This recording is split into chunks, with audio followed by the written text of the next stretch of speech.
सिद्धार्थ यादव जी, आपसे शुरुआत कर रही हूं क्योंकि बयान अखिलेश यादव ने दिया है। आप भी यादव हैं, यदुवंशी हैं। क्या आपको भी गाय के गोबर से दुर्गंध आती है? प्राची जी, मैं मानता हूं कि आज देश के नेशनल टेलीविजन पर यह प्रश्न पूछा जाना और देश के करोड़ों दर्शक जो आज आपका शो देखते हैं, उनके मन में इस प्रश्न का उतरना वो कितना कष्टदायक होगा। मैं खुद यदुकुल से आता हूं। कितना कष्टदायक होगा ये कहना कि देश की माटी, गाय को मां मानने वाले करोड़ों हिंदुओं के लिए गौशाला से दुर्गंध आती है। और किसको आती है? अखिलेश यादव को आती है। यूं तो बात करा करते थे कि वो भी यदुवंशी हैं, यूं तो बात करा करते थे कि वो तो इस प्रदेश को जो है पिछड़ों को लेके आके बढ़ना चाहते हैं। और क्या कहते हैं?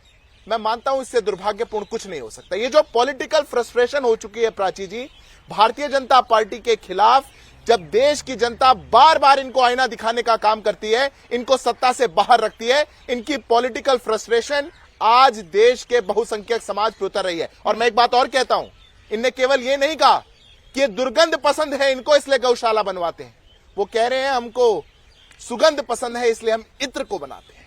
किसको भड़काना चाहते हैं आप इस देश के अंदर गौशाला और इत्र का तुलना कर रहे हैं। आप इस देश के अंदर गौशाला को दुर्गंध और इत्र से सुगंध, और चल रहा है कहीं टोपी पहन करके किसको मैसेजिंग दे रहे हैं। यह देश में अपीजमेंट की पॉलिटिक्स कब तक चलेगी? यह तुष्टीकरण की नीति कब तक चलेगी? देश का बच्चा आज यही पूछना चाहता है। मैं मानता हूं कि जो बयान आज अखिलेश यादव ने दिया है, इससे ज्यादा दुर्भाग्यपूर्ण वो कुछ नहीं कह सकते थे। पर यह फ्रस्ट्रेशन है, निकलनी तो है। अखिलेश जी, अब इसे क्यों ना फ्रस्ट्रेशन, पॉलिटिकल फ्रस्ट्रेशन कहा जाए, क्योंकि औरंगजेब के प्रेम से शुरू हुई ये कहानी राणा सांगा के अपमान पर आती है और फिर एक कदम आगे बढ़कर आपके अध्यक्ष कह देते हैं कि दुर्गंध पसंद करने वाले गौशाला बनाते हैं। क्या एक पार्टी का विरोध करते करते एक धर्म विशेष को टारगेट करने पर आमदा हो गए हैं? मुझे लगता है कि इसमें जो नजरिया है देखने का, सबसे पहले हम रामजीलाल सुमन साहब के बयान पे आते हैं। अगर कोई बात इतिहास में लिखी है तो उसका जिक्र करना क्या इस तरीके का हो जाएगा कि आप उनके घर में लाठी डंडा गोली बंदूक लेके पहुंच जाएंगे? यही है लोकतंत्र, यही है लॉ एंड ऑर्डर। अगर आपको तकलीफ है तो जाइए इतिहास से मिटा दीजिए उस बात को। और अगर इतिहास में लिखी हुई दर्ज बात को अगर कोट करना गुनाह है तो फिर उनका गुनाह बनता है। ले रहे थे नहीं, मुझे पूरी बात करने दे। कह रहे थे कि नहीं कहना चाहिए ये सब कुछ। जब आप खड़े होकर मेरे शो पर जस्टिफाई कर रहे हैं, मैं जस्टिफाई नहीं कर रहा हूँ, मैं सच बोल रहा हूँ। ये जस्टिफाई कर आप मुझे पूरी बात करने दें, आप मुझे पूरी बात करने दें, मैं इसके बाद आपके सवाल का जवाब भी हम देंगे। पहली बात ये।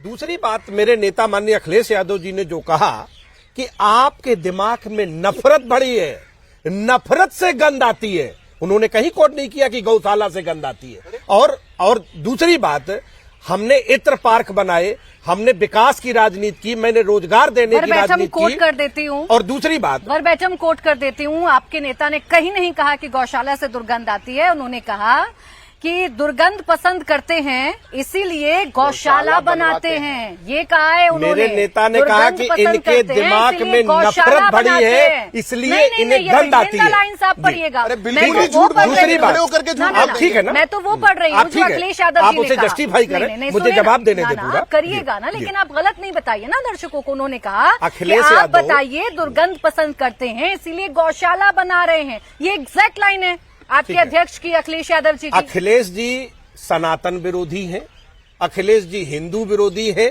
लेकिन 108 कुंडली मंत्र में कर रहे थे, ये भी आपने ही बताया। आप उन्हें कुछ भी कहें, हम इस बात को जानते हैं कि भारतीय जनता पार्टी के पास क्योंकि कोई मुद्दा बात करने के लिए नहीं है, इसलिए शिक्षा, स्वास्थ्य, रोजगार, किसानों पे बात ना आ जाए तो इस तरीके के मुद्दे खड़े करके उस पर राजनीति करने की बात है।